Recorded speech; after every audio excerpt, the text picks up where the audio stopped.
Once you have finished building a map in the viewer, you may wish to save it.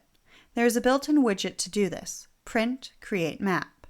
The map generated by this widget will include all the layers you have currently turned on. First, type whatever you would like the name of the file to be.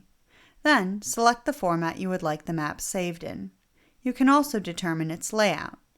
By default, any map generated is automatically formatted to include the title, date, scale bar, and legend. If you need a version of the map without these things, make sure to save to the layout map only.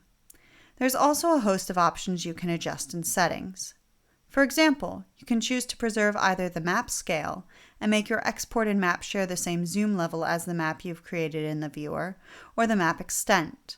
You can also choose which units you'd like the scale bar to be in and turn off the legend.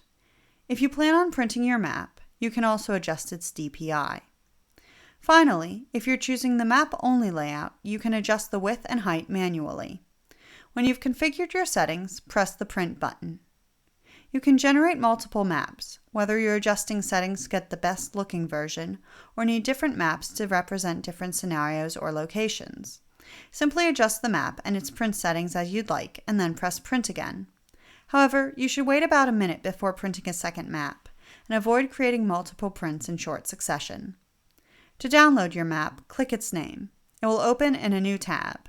From there, you can download or print the file.